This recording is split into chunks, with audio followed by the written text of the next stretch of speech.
पछिल्लो 24 घण्टामा नेपालमा 416 जनामा कोरोना संक्रमण पुष्टि, 270 जना संक्रमण मुक्त भए। नेपालमा समातिएका 11 जना अफगानी बारेमा 21 दिनसम्म सरकार अनिर्णित। असन्तुष्ट समूहको छलफलमा नजाने 5 दलीय न्यायिकको निर्णय। प्रदेश 2 मा एकीकृत समाजवादीलाई सरकारमा लैजान जसपाका मन्त्री हटाइँदै। अब लाइसेन्सको अनलाइन आवेदन फारम कार्यालय समयमा भर्न नपाइने। स्वास्थ्यमा भारत बढुवाका लागि 5 जनाको नाममा सिफारिस। कानून व्यवसायीहरूलाई संसदमा आज प्रधान न्यायाधीशको आह्वान। प्रदेश 2 मा सरकारको साइकल खरिदमा अनियमितता देखियो भन्दै अख्तियारले भन्यो। हिमपहिरोमा 372 जनाले ज्यान गुमाए। जबराले बारको जवाफ, तपाईसँग वार्ता हुँदैन, राजीनामा गर्नुस्। सर्वोच्चका न्यायाधीशहरू र कानून व्यवसायीहरू बीच छलफल। नगरकोटका सडक पीडित स्थानीयले रोके यातायात मन्त्रीको गाडी। नेपाली श्रमिकलाई नेपाली एयरलाइन्सको जहाज मार्फत इजरायलमा लैजाने तयारी। शेयर बजारमा सुधारको संकेत, दोहोरो अङ्कले बढ्यो नेप्से परिसूचक। सुन चाँदीको मूल्यमा सामान्य गिरावट। पोर्चुगललाई स्तब्ध पार्दै सर्बिया विश्वकपमा। परिवार र पोखरा विमानस्थल सञ्चालन थप पछाडि धकेलिने। जुम्लाको न्यूनतम तापक्रम -5 डिग्री सेल्सियस। प्रधान न्यायाधीश जबरामाथि छानबिन गर्न सरकारसँग माग। कैलालीको युवकको हत्या प्रकरणमा सिआइपीको टोलीले थाल्यो अनुसन्धान। शुल्क उठाएको भन्दै विद्यालयमा तोडफोड र आगजनी। प्रचण्डले मागेको भए 15 मन्त्री दिन्थे, मलाई नमागेर देउबासँग माग्न गए भन्दै केपी ओलीको भनाई। एमसीसी बारेमा कुलमान घिसिङ बोले प्रसारण लाइन बन्नुपर्छ। यसबारे पुरै जानकारी पनि आजकै भिडियोमा। दर्शकवृन्द नमस्कार, तपाईहरुलाई फेरि पनि स्वागत छ हाम्रो च्यानल स्मार्ट खबरमा। दैनिकी जस्तै तपाईहरुमा आजका पनि मुख्य समाचारहरू लिएर उपस्थित भइसकेका छौं। हाम्रो मेहनतका लागि तपाईहरुले यो भिडियोलाई एउटा सानो लाइक गरी सक्दो शेयर गर्न भने नबिर्सिनु होला। त्यसैगरी यदि तपाईहरुले अहिलेसम्म हाम्रो च्यानल स्मार्ट खबरलाई सब्स्क्राइब गर्नु भएको छैन भने सब्स्क्राइब गर्नु होला। साथै छेउमा रहेको बेल घण्टीमा क्लिक गरी अलमा क्लिक गर्न पनि नबिर्सिनु होला। आउनु आजका मुख्य समाचारतर्फ लागौं। दर्शकवृन्द, पहिलो खबर कोरोना भाइरसका संक्रमितहरूको संख्याबाट सुरु गर्न चाहे।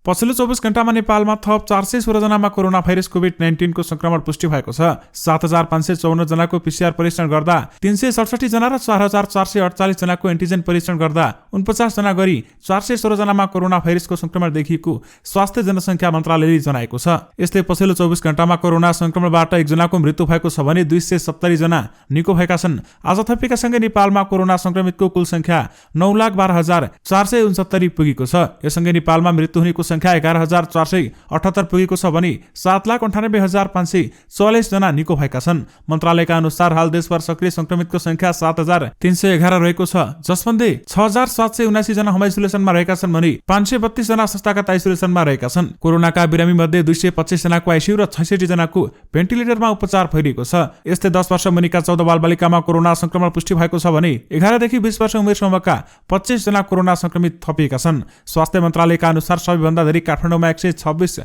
ललितपुरमा 43, बरङमा 23, भक्तपुर र कैलालीमा 18 जना, कास्की र रूपन्देहीमा 16 जना गरी, सुनसरीमा 12 र चितवनमा 11 जनामा कोरोना संक्रमण पुष्टि भएको छ। दर्शकवृन्द, अवैध रूपमा नेपाल प्रवेश गरेका 11 अफगानी नागरिकहरूलाई के गर्ने भन्ने बारेमा सरकारले 21 दिनसम्म निर्णय गर्न सकेको छैन। नेपालको आगमन ऐन अनुसार विभागले सरकारको विकृति लिएर निश्चित समय नेपाल प्रवेश गर्न नपाउने गरी निष्कासनको निर्णय गर्न सक्छ। तर विभागका महानिर्देशक नारायण प्रसाद भट्टराईले भनेका छन्, यो निर्णय गृह मन्त्रालयबाट हुने हो, के गर्ने टुङ्गो लागिसकेको छैन भन्दै बताइएको छ। ऐन अनुसार आगमन अधिकृतहरूले पेश गरेको छानबिन प्रतिवेदन अनुसार विभागका प्रमुखले सिफारिस गरेपछि गृह मन्त्रालयमा त्यसमा स्वीकृति दिने हो। तर न आगमन विभागले निर्णय गरेको छ, न गृहले नै कुनै निर्देशन दिएको छ। गृह मन्त्रालयका प्रवक्ता फणेन्द्रमणि पोखरेल भन्छन्, यसबारेमा छलफलकै क्रममा प्रहरीको केन्द्रीय अनुसन्धान ब्युरो सिआइबीले 11 जना अफगानी नागरिकहरूलाई 8 कार्तिक 2078 मा पक्राउ गरेको थियो। विशेष गरी नेपालमा समातिएका 11 जना अफगानी बारेमा 21 दिनसम्म सरकार अनिर्णित रहेको छ। दर्शकवृन्द, विप्लव नेतृत्वको नेपाल कम्युनिस्ट पार्टीद्वारा घोषित नेपाल बन्द कार्यक्रममा सहयोग गर्न यातायात व्यवसायी लगायतका सबैलाई आह्वान गरिएको छ। पेट्रोलियम पदार्थ लगायतका आवश्यक वस्तुको मूल्यवृद्धिको विरोधमा आज नेपाल बन्द घोषणा गरिएको छ भने केन्द्रीय प्रचार तथा प्रकाशन विभागका इन्चार्ज प्रज्वलनले आज सम्पूर्ण पेशाकर्मी, उद्योगी, व्यवसायी, शैक्षिक संघ संस्थाहरूलाई सहयोग गरिदिने आग्रह गरेका छन् भने विभागद्वारा जारी पत्रमा भनिएको छ, सरकारले हालै महिना दिनभित्र 9 पटकसम्म पेट्रोलियम पदार्थमा मूल्यवृद्धि गरेको छ। डिजेल, पेट्रोल, हवाई इन्धन, ग्यास तथा दैनिक अत्यावश्यक उपयोगी वस्तुमा भएको चरको मूल्यवृद्धिले आम सर्वसाधारण किसान, श्रमिक, मजदुर मात्र नभई विद्यार्थी संगठन, बुद्धिजीवी, कर्मचारी लगायत मध्यम वर्ग र व्यवसायीहरूको समेत ढाड सेक्ने निश्चित रहेको छ। सरकारको गैर जिम्मेवार, जनविरोध र ज्यादतीपूर्ण नीति तथा कार्यविरुद्धमा आम जनताको आक्रोश र भावनाको प्रतिनिधित्व गर्दै विभिन्न आन्दोलन र योजना सहित आज नेपाल बन्दको घोषणा गरिएको विप्लव माओवादीले स्पष्ट पारेको छ। नेपाल बन्द हाम्रो रहर नभई बाध्यता हो, उनले भनेका छन्। आन्दोलनका कार्यक्रमहरूमा देशव्यापी ऐक्यबद्धता प्रकट गरी मूल्यवृद्धिको सशक्त प्रतिवाद गर्दै मूल्यवृद्धि खारेजी गर्न सरकारमाथि चौतर्फी दबाव सिर्जना गर्नु हरेक क्षेत्रका नागरिकको दायित्व भएको समेत उल्लेख गरिएको छ। विशेष गरी विप्लवले आज नेपाल बन्द गर्ने बताएको छ। दशबन्दी नेकपा एमालेका अध्यक्ष केपी शर्मा ओलीले सुनिल थापा नेपाली कांग्रेसमा गएसँगै 2036 सालको छिन्ताङ हत्याकाण्डको जिम्मा कांग्रेसले लिनुपर्ने बताएका छन्। धनकुटाको छिन्ताङमा नेकपा एमालेले आयोजना गरेको शहीद स्मृति सभालाई सम्बोधन गर्दै अध्यक्ष ओलीले सुनिल थापा अक्काकी कांग्रेस भएको र पुष्पकमल दाहाल र माधव नेपाल देखाउने र गर्ने अर्कैतिर भित्री रूपमा कांग्रेस रहेको आरोप लगाएका छन्। 2036 सालको छिन्ताङ हत्याकाण्ड सूर्यबहादुर थापाले गरेको भन्दै ओलीले त्यसको भाग लिएर सुनिल कांग्रेसमा प्रवेश गरेको घटनाको जिम्मा पनि कांग्रेसले लिनुपर्ने तर्क रहेको छ। प्रचण्डसँग पार्टी एकता गरेका बेलामा 3 वर्ष पार्टी चल्न नपाएको बताउँदै अध्यक्ष ओलीले आफ्नो पार्टीको सरकार ढालेर प्रचण्ड र माधव नेपालले कांग्रेससँग मन्त्री मागेको बताएका छन्। पूर्व प्रधानमन्त्री समेत रहेका ओलीले आफूसँग मागेको भए प्रचण्डलाई 15 वटा मन्त्री दिन तयार रहेको समेत बताएका छन्। सर्वोच्च अदालतमा हाल भइरहेको विवादका विषयलाई लिएर अध्यक्ष ओलीले सरकारको कारणले न्यायालयमा विवाद बढेको बताएका छन् भने उनले अहिले न्यायाधीशको मुद्दा नहेरेको वकिलले दादागिरी देखाएको समेत आरोप लगाएका छन्।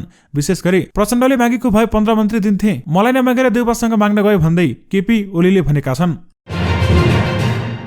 दशबन्दी कैलालीमा युवकको हत्या भएको घटनामा नेपाल प्रहरीको केन्द्रीय अनुसन्धान ब्युरो सीआईबीले अनुसन्धान सुरु गरेको छ। सोमबार कैलाली पुगेको सीआईबीका प्रहरी निरीक्षक इन्सपेक्टर नेतृत्वको टोलीले काम थालेको जिल्ला प्रहरी कार्यालय प्रमुख प्रहरी प्रीक्षक एसपी विश्व अधिकारीले जानकारी दिएका छन् भने प्रदेश प्रहरी कार्यालय, जिल्लाका प्रहरी कार्यालय र इलाका प्रहरी कार्यालयको संयुक्त अनुसन्धान टोलीलाई सूक्ष्म अनुसन्धान र प्राविधिक पक्षमा सीआईबीको टोली सघाउनेछ भने उक्त टोलीमा सीआईबीका प्रहरी निरीक्षक र प्रहरी सहायक निरीक्षक गरेर 2 जना अधिकृत रहेको बताइएको छ। गत 23 गते कैलालीको टिकापुर नगरपालिका 1 सिद्धार्थ होटल नजिकै लम्कीजुवा नगरपालिका 1 का भूपेन्द्र बडुवालको धारिलो हतियार प्रहार गरी हत्या गरिएको थियो। उनको हत्यामा संलग्न भएको आरोपमा प्रहरीले 9 जनालाई पक्राउ गरेर अनुसन्धान गरिरहेको छ। मुख्य योजनाकार भनिएका चिसापानीका नवीन रावल सहितका 7 जना आरोपी अझै फरार रहेकाले उनीहरूको खोजी जारी राखेको समेत जिल्ला प्रहरी कार्यालयले जनाएको छ। लम्की टिकापुर क्षेत्रमा विगतदेखि आपराधिक गतिविधिमा संलग्न हुँदै आएको गिरोहले बडुवालको हत्या गरेकाले प्रहरीले संगठित अपराध अन्तर्गत यो घटना भएको हुन सक्ने अनुमान समेत गरिएको छ। विशेष गरी कैलालीका युवकको हत्या प्रकरणमा सीआईबीको टोलीले अनुसन्धान थालेको छ।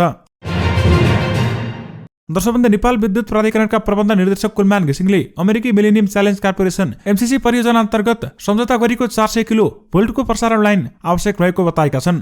एमसीसी पक्ष र विपक्षमा बहस भएका बेलामा शनिबार बालौटारमा सञ्चारकर्मीसँग कुरा गर्दै घिसिङले भनेका छन् रकम कहाँबाट जुटाउने सरकारको कुरा हो, तर उक्त प्रसारण लाइन आवश्यक छ। नेपाल सरकार र अमेरिकी सहयोग नियोग एमसीसी बीच भएको सम्झौतामा नेपालभित्र डबल सर्किट 400 किलो भोल्टको 300 किलोमिटर प्रसारण लाइन निर्माण गरिने उल्लेख गरिएको छ, जस अन्तर्गत काठमाडौँको उत्तर पूर्वमा पर्ने फेदीदेखि रातेमाटेसम्म, रातेमाटेदेखि हेटौँडासम्म, रातेमाटेदेखि नै पश्चिम दमोलीसम्म, दमोलीदेखि पश्चिम बुटवलसम्म र बुटवलदेखि भारतीय सीमानासम्म प्रसारण लाइन निर्माण गर्नुपर्दछ। घिसिङले प्रसारण लाइन मुलुकका लागि अति आवश्यक रहेको बताएका छन् भने एमसीसी अन्तर्गत बन्ने भनिएको प्रसारण लाइनप्रति प्राधिकरणको धारणा के हो भनी सोधेको जिज्ञासा प्रबन्धक निर्देशक कुलमान घिसिङले रकम कहाँबाट ल्याउने भन्ने सरकारको कुरा हो, तर प्रसारण लाइन आवश्यक छ। प्राधिकरणले अहिले देशभित्रै विद्युतको खपत कसरी बढाउन सकिन्छ भनेर गृहकार्य गरिरहेको समेत बताएका छन् भने एलपी ग्यास विस्थापित गरी इन्डक्सन चुलोको प्रयोग बढाउने, इन्धन बाहेक सवारी साधनहरूलाई हटाएर विद्युतीय सवारी मार्फत प्रोत्साहन गर्नुपर्ने गरी प्राधिकरणले काम गरिरहेको समेत उनले जानकारी दिएका छन्। देशभरका शहरमा 50 वटा चार्जिङ स्टेसन बन्दैछन्। 50 देखि 100 किलोमिटरको दूरीमा बन्ने ती स्टेसनबाट विद्युतीय गाडी गुडाउन सहज हुन्छ। अब यसतर्फ मुख्य ध्यान दिनुपर्दछ, कुलमान घिसिङले भनेका छन्। देशका धेरै ठाउँहरूमा अहिले सब स्टेसनहरू निर्माण भइरहेको र ती 5-6 महिनामै सम्पन्न हुने जानकारी दिँदै कुलमान घिसिङले निर्माणाधीन प्रसारण लाइनको कामले पनि अहिले गति लिएको समेत बताएका छन्। कतिपय ठाउँमा प्रसारण लाइन निर्माणको क्रममा जग्गा अधिग्रहण, रुट विवाद, वनका रुख कटानी जस्ता समस्यालाई आयोजनाहरू ढिला हुन पुगेको उनले स्पष्टीकरण समेत दिएका छन्। विशेष गरी प्रसारण लाइन बन्नुपर्छ भन्दै एमसीसी बारेमा कुलमान घिसिङले भनेका छन्। दशबन्दी प्रधान न्यायाधीश तोलेन्द्र शमशेर जबराले तोकेको बन्दी प्रत्यक्षीकरण बाहेकका इजलासमा नबसेका सर्वोच्च अदालतका न्यायाधीशहरू बीच फाटो आएको छ। 5 न्यायाधीशहरूले असन्तुष्ट न्यायाधीशहरूको छलफलमा सहभागी नहुने निर्णय गरेका छन् भने पेशी तोक्न तत्काल गोला प्रथा प्रणाली लागू गरौँ र मुद्दाको सुनवाई थालौँ भन्दा अरू न्यायाधीशहरू अनिच्छुक देखिएकाले आफूहरू अलग हुने निर्णय गरेको ती न्यायाधीशहरूले बताएका छन्। आज हामीले स्पष्ट रूपमा तपाईँहरूको छलफलमा भोलिदेखि आउन सक्दैनौँ। लामो समयदेखिको यो निर्णयहीन त हाम्रा लागि स्वीकार्य भएन भनेर स्पष्ट रूपमा भनिदिउँ। सर्वोच्च अदालतका 5 असन्तुष्ट मध्ये एक न्यायाधीशले भनेका छन् भोलि उहाँहरूसँगको छलफलमा जाँदैनौँ, बन्दी प्रत्यक्षीकरणको निवेदन सुन्छौँ भन्दै उनले बताएका हुन्। असन्तुष्ट न्यायाधीशहरूलाई साथ दिन नसकिने निष्कर्षमा पुगेका न्यायाधीशहरूमा तेजबहादुर केसी, कुमार रेग्मी, कुमार चुडाल, मनोज कुमार शर्मा र बम कुमार श्रेष्ठ रहेका छन्। त्यसैगरी प्रधान न्यायाधीश तोलेन्द्र शमशेर जबराले आफू विरुद्ध आन्दोलनरत कानुन व्यवसायीहरूलाई संवादमा आउन आह्वान गरेका छन् भने प्रधान न्यायाधीश जबरा मन्त्री परिषद सदस्यको भागभण्डामा मुसिएपछि नेपाल बार एसोसिएसनको अगुवाईमा कानुन व्यवसायीहरू कार्तिक 14 गतेदेखि आन्दोलनरत रहेका छन् भने उनीहरूले न्यायालयको शुद्धिकरणका लागि प्रधान न्यायाधीश जबराको राजीनामालाई पहिलो शर्त बनाएका गरेका छन्, तर जबरा भने राजीनामा नदिने अडानमा रहेका छन्। उनले सोमबार जारी गरेको विज्ञप्तिमा पनि राजीनामाको प्रसङ्ग उल्लेख नगरेको बताइएको छ। त्यसैगरी आन्दोलनरत कानुन व्यवसायीहरूले वार्ताका लागि प्रधान न्यायाधीश तुलेन्द्र शमशेर जबराले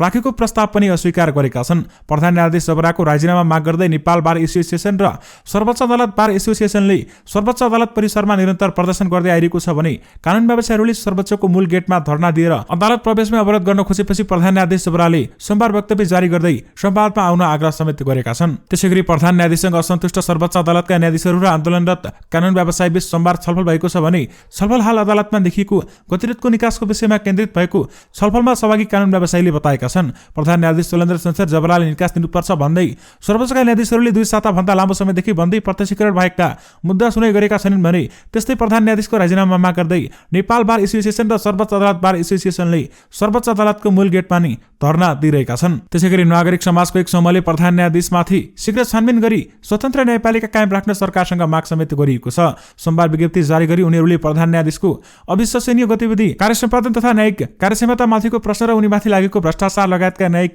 विचलनको सवाललाई तत्काल सम्बोधन गर्नुपर्ने समेत बताइएको छ। उनीहरूले न्यायाधीश नियुक्तिमा देखिएको अपारदर्शिता र राजनीतिक प्रभाव, न्याय परिषदको राजनीतिकरण, अदालतमा देखिएको भ्रष्टाचार, कानुन व्यवसायको अनुत्तरदायी र असंवेदनशील व्यवहार लगायतका विषयमा रूपान्तरण भई न्यायालयको साख जोगाउन नसकिने धारणा समेत राखेका छन्। विशेष गरी प्रधान न्यायाधीशमाथि छानबिन गर्न सरकारसँग माग गरिएको छ। दर्शकवृन्द, अब सवारी चालक अनुमति पत्र लाइसेन्सको अनलाइन आवेदन फारम बिहान 10 बजेदेखि साँझ 5 बजेसम्म भर्न नपाइने भएको छ। दिउँसोको समयमा आवेदन भर्नेहरू धेरै हुँदा प्रणाली स्लो भएर यातायात कार्यालयमा सेवा दिन समस्या भएपछि कार्यालय समस्यामा अनलाइन आवेदन भर्न नपाइने व्यवस्था गरिएको छ। यातायात व्यवस्था विभागका प्रवक्ता डाक्टर लोकनाथ भुसालले केही दिन कार्यालय समय प्रणालीमा अनलाइन आवेदन भर्न नसकिने बताएका छन्। प्रणालीलाई बलियो बनाएर केही दिनपछि फेरि 24 घण्टा नै खोल्न मिल्ने बनाउनेछौँ उनले भनेका छन्। अरू समयमा भर्दा कुनै पनि समस्या पर्दैन। विभागका अनलाइन प्रणालीमा दिउँसो कार्यालयहरूले सेवा दिनुपर्ने भएकाले यस्तो अवस्था आएको भने प्रणाली सुस्त हुँदा कार्यालयहरूको सेवा प्रभावित हुने भएकाले यस्तो उपाय लगाएको भुसालले बताएका छन्। विभागका अनुसार अहिलेसम्म करिब 7 लाख लाइसेन्सका लागि आवेदन फारम भरेर परीक्षा गरिरहेका छन्। विशेष गरी अब सवारी लाइसेन्सको अनलाइन आवेदन फारम कार्यालय समयमा भर्न नपाइने भएको छ।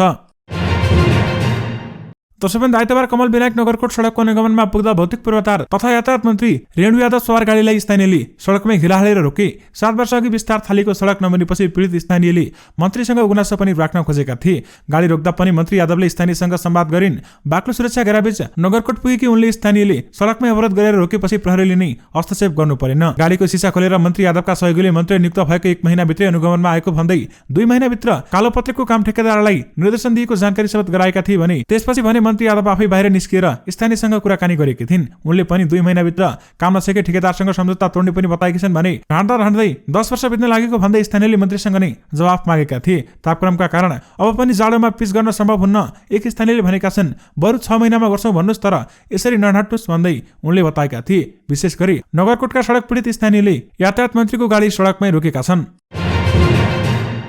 दर्शकवृन्द, आगामी साताबाट इजरायल जाने नेपाली श्रमिकहरूलाई नेपाली एयरलाइन्सको जहाजबाट लैजाने बारेमा छलफल सुरु भएको छ। संस्कृति, पर्यटन तथा नागरिक उड्डयन मन्त्री प्रेम बहादुर आले र नेपालका लागि इजरायलका राजदूत हेनान गोदारबीच सोमबार भएको भेटवार्तामा यस्तो छलफल भएको थियो। पर्यटन मन्त्री आलेको सचिवालयका अनुसार भेटका क्रममा आगामी 2 साताभित्रमा कम्तीमा 1000 नेपाली श्रमिक इजरायल जाने भन्दै त्यसका लागि नेपाली एयरलाइन्सको बाइबडी जहाज भाडामा लिने बारेमा छलफल भएको हो भने भेटको क्रममा राजदूत गोदरले यस्तो इच्छा व्यक्त गरेको सचिवालयले जनाएको छ। भेटमा राजदूत गोदरले इजरायल भएर सिधा हवाई उडान गर्न इजरायल सरकार इच्छुक रहेको समेत जानकारी गराएको सचिवालयले जनाएको छ भने भेटवार्तामा राजदूत गोदरले इजरायल र काठमाडौँ बीच सिधा हवाई उडानका लागि इजरायल सरकारले पहल गर्ने आश्वासन समेत दिएका छन्। राजदूत गोदरले नेपालको आन्तरिक हवाई उडानमा विदेशी र नेपालीको असमान हवाई भाडादरमा विषयमा चासो समेत व्यक्त गरेका छन्। विशेष गरी नेपाली श्रमिकहरूलाई नेपाल एयरलाइन्सको जहाज मार्फत इजरायल लैजाने तयारी गरिएको छ।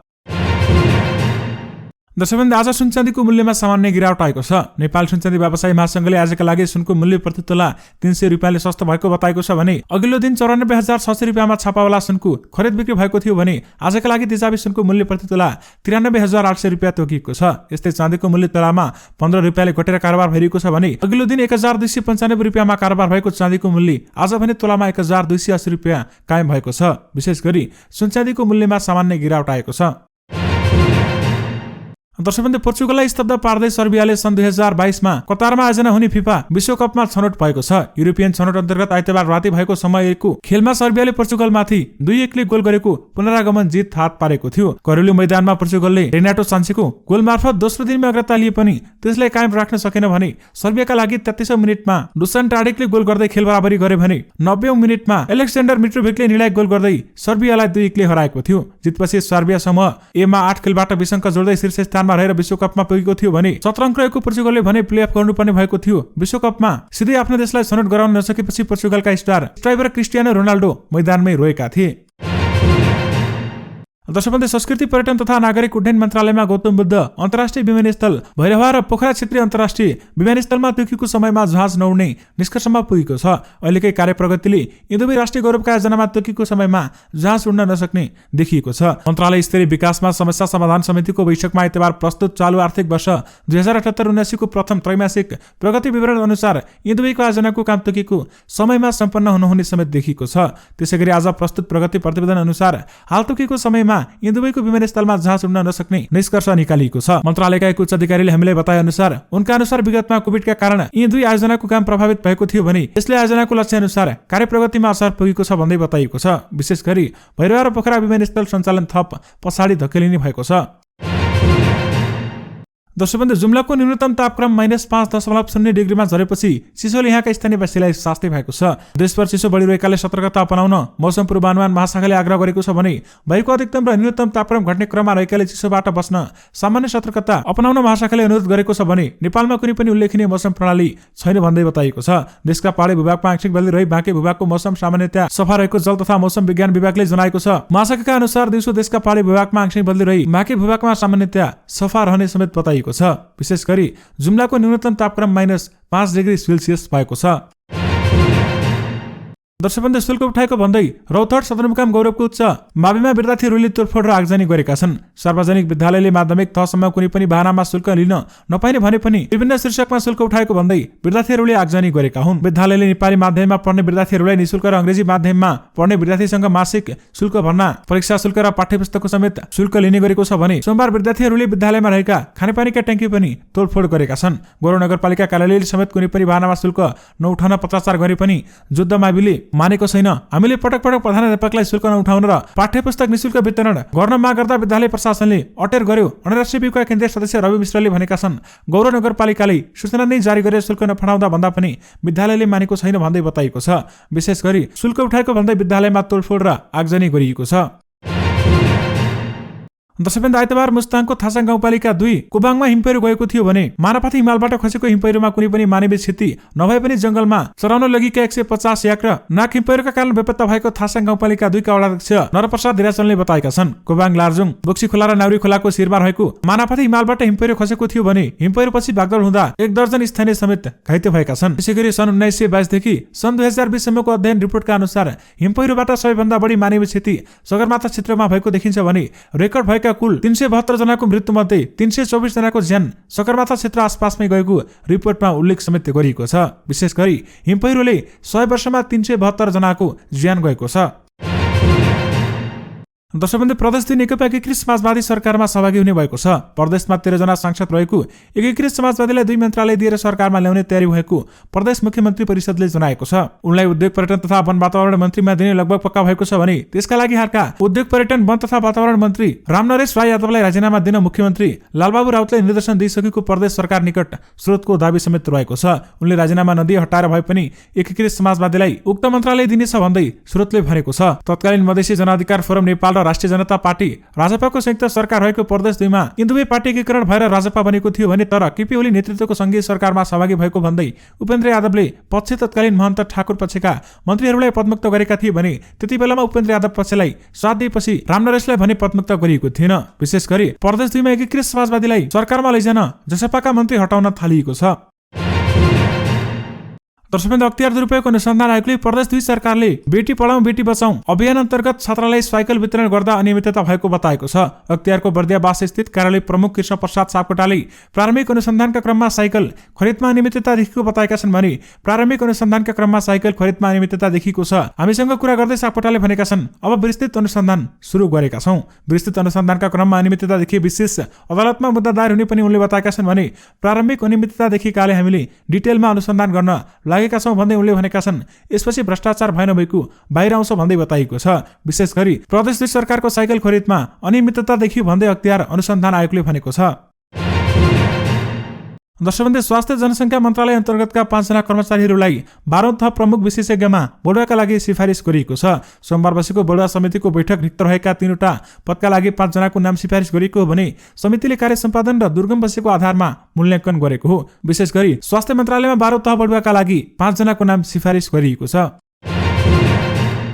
दर्शकवृन्द, आज शेयर बजारमा सुधारको संकेत देखिएको छ। केही दिन यता लगातार घटिरहेको शेयर बजारमा आज भने दोहोरो अङ्कले बढेको छ। शेयर कारोबार मापक नेप्से परिसूचक 26.44 अङ्कले बढेर 2715.35 अङ्कमा पुगेको छ भने शेयर कारोबार रकम भने 5 अर्ब पनि पुग्न सकेको छैन। दिनभर भएका 59,316 कारोबारबाट 86,36,636 किता शेयर किनबेच भएका छन् भने जस अनुसार कारोबार रकम 4,63,46,51,444 रुपियाँमा रोकिएको छ। आज सबैभन्दा धेरै विकास बैंकको शेयर मूल्य बढेको छ। विशेष गरी शेयर बजारमा सुधारको संकेत देखिएको छ भने दोहोरो अङ्कले नेप्से परिसूचक बढेको छ। दर्शकवृन्द, सँगै तपाईहरुमा आजका सबै मुख्य समाचारहरू राखिसकेका छौं। फेरि पनि तपाईहरुमा नयाँ रिपोर्टहरूको साथमा उपस्थित हुने नै छौं। अलिअलि भने मलाई बिदा दिनुस्। नमस्कार।